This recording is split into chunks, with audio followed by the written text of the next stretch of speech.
beep. Hello. This is my 1969 Plymouth Barracuda Mod top. Actually, it's my spouse's. Factory floral vinyl interior. The top's not in terrible shape. It's pretty faded. Some issues here. I had the trim piece replaced on here, and it flew off going down the highway, so I did a great job with that. Wheels, hubcaps, back bumper needs some chroming. Might be rich, maybe. Barracuda. Barracuda. Show you what we've done. So I painted it purple because purple and yellow are fun. This is the Aussie Speed intake manifold. The Dirty Duals, also provided by Aussie Speed. AVS2 1902 carburetor with manual choke. I think I have a radiator leak, maybe. Original fan, the hand taker. You can see it had some like oxidation. It was in a garage for a long time stored, and the garage roof broke, and the car, which had a car cover on it, just got soaked repeatedly every time it rained. And then when we came back to pick it up after like several months of it sitting, it was all mildewed. There was moss growing down here. It was pretty rough. And that's when all this work happened, because we couldn't get it alive again with the one barrel carburetor that had been on it and functioning great for, I don't know, sometime after 1969. This is not the original motor. I did a numbers thing on it, and the year was off. I think the motor predated the car. It was also repainted at some point. So my guess is that there was some sort of accident or something. Carfax says nothing. Haha. Maybe not. Maybe the motor just died. I'm not sure. But they replaced the motor with another Slant Six. Jamie pointed out there's some trails from the exhaust leak there. I'm intimidated by the idea of unscrewing all this and doing something with that gasket, but if I have to, I will. This is how I got the carb set up. Look at the adapter on here. And when I've seen people use this on a V8, the spring is going from over here. The return spring's over. I put the adapter on to change where the throttle cable was mounted, because it was originally mounted up here. Realized is incorrect. I've got all kinds of rigging. It's pretty tight. It's like really hard to open all the way. My return spring is rusty and OG, and it's a functioning piece of metal. Oh, I also put in a fancy starter. It is great. It really it starts better than it ever has. That's probably a problem. There was lots of problems I was trying to track down with the electrical system here, because I thought the ignition was the issue. Turns out the ballast resistor was still engaged, and I've got a HEI distributor set up from Davis. So I got a big bad boy coil, and then this distributor, but it needed full power, obviously. I was able to figure out that the ballast resistor had to go, and that was one of the reasons the car wasn't running great when I got it back from the mechanic. So yeah, I just did that. Not my best work, but a piece of coat hanger that I used to attach the choke cable because I lost the screw. Okay.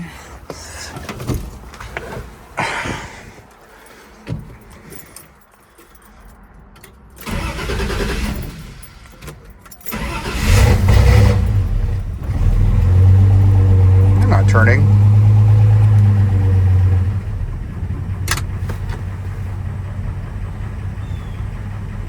What's that? Oh, well, it's actually, I just moved the car. There's no new burning fuel on the ground. I guess that's a good sign. I did the valve lash. It seemed like it pinged less than it is now.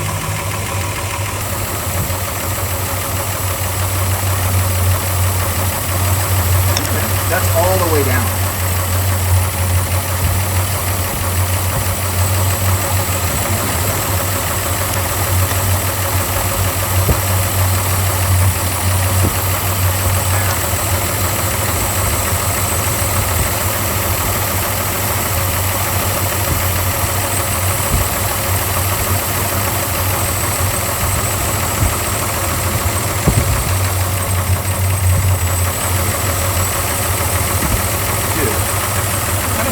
I don't know if that matters. How does that sound?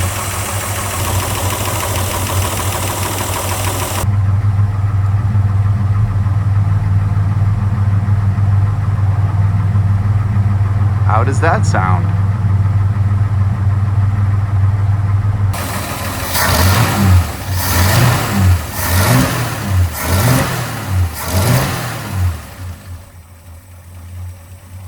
The secondaries didn't open when I do that. Oh, there she is.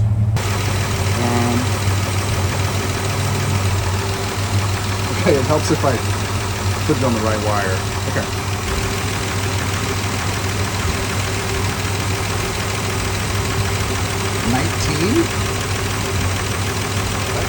Maybe that's high.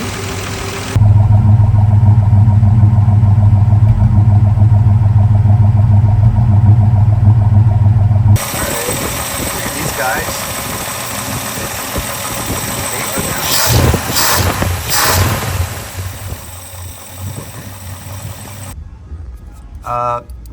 can you press the gas pedal all the way down?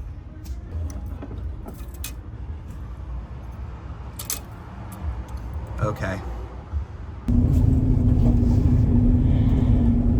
Gauge says we need gas. I'm gonna choose to trust the gauge today.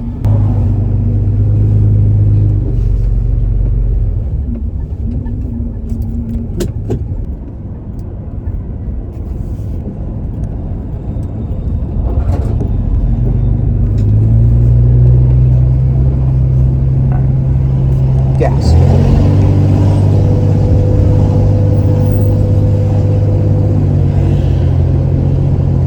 Shifted?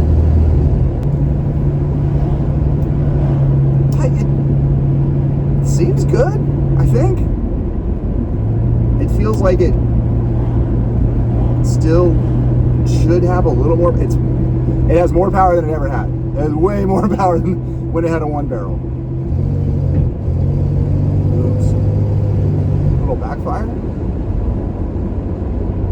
because rich, I guess, but I don't hear any pinging or anything. Maybe it wants more advanced. I also have not gapped the spark plugs to 0.055, which is what the distributor and manufacturer says I should gap them to. I don't know if that's going to make a difference, really a difference, that much of a difference in power. Uh-oh. Police. Hope they're not coming for me.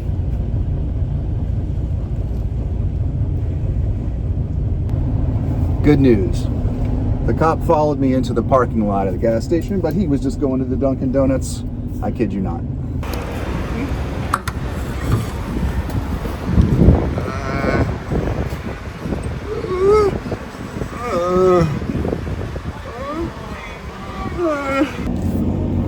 Fun fact, last time I got gas, car went crank. It turned out it was because the field cable on the alternator was not connected well, and also the ground was probably bad. I fixed that. I found that.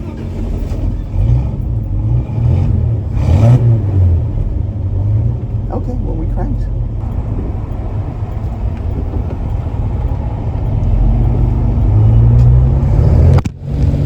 Phone fell. See? It goes. It goes better than ever. I'm pretty pleased about that, actually. Do. Bomb.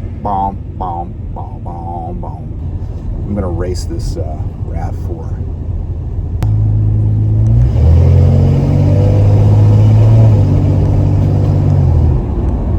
I beat the RAV4. I also dealt with the throttle pedal not having enough clearance to fully open the throttle by sticking a block 1/4-inch plywood underneath it.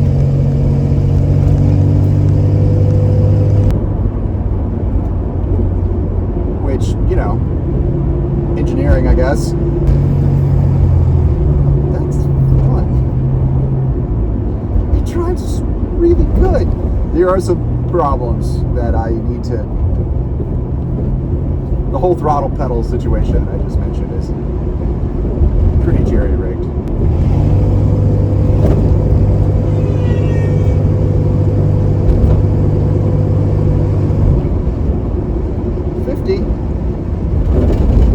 Oh yeah. The more I use the brakes, the less they work. This is a parkway. You shouldn't be riding your bicycle on a parkway. Delivering pizzas.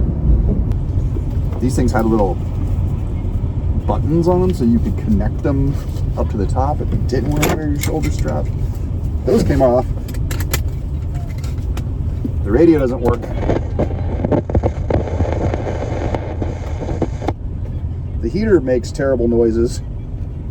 Oh, actually, it doesn't anymore. That's fun. Start showing a little love to something and then things just magically start working. That's great.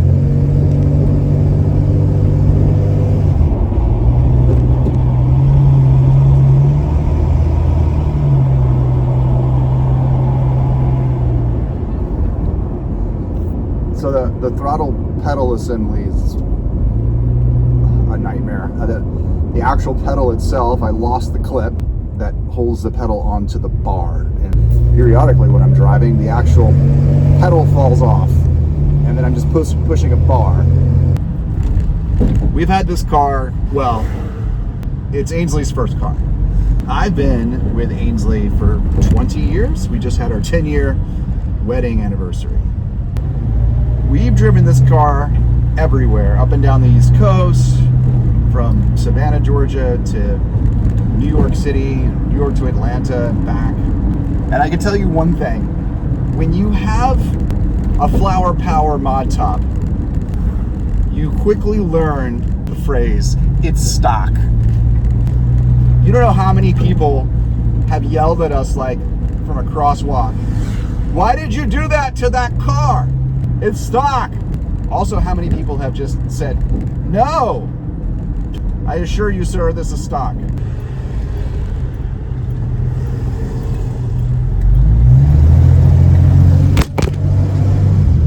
Phone fell.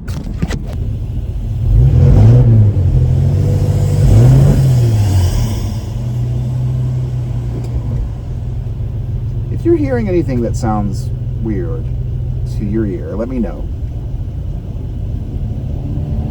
There's some places where the idle doesn't seem totally consistent.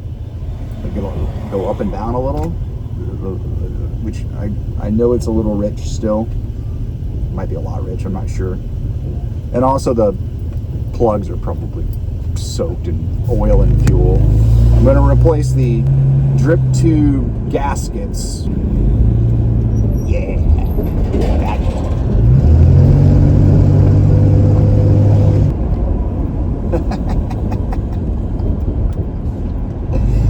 Oh God, I'm so proud of myself. I really am. I have never worked on a car before. I mean, my Honda CRX, I could do an oil change. I could do that.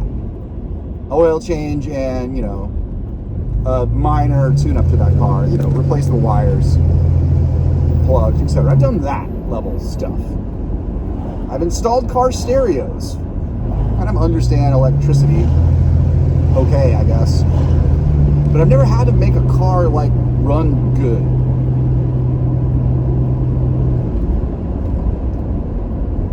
Yeah.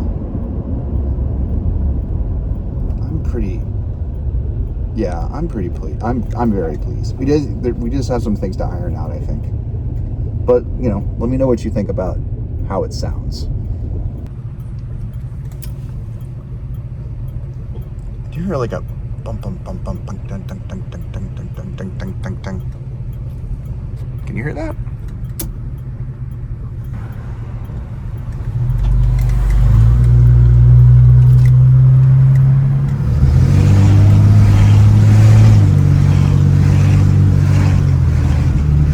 Uphill. Not quite as tough. I mean, this thing was just undrivable when I got it. It would not make it up that hill. I mean, it would barely. I mean, we're talking maybe 10 miles per hour, max, completely floored. Just like absolutely terrible.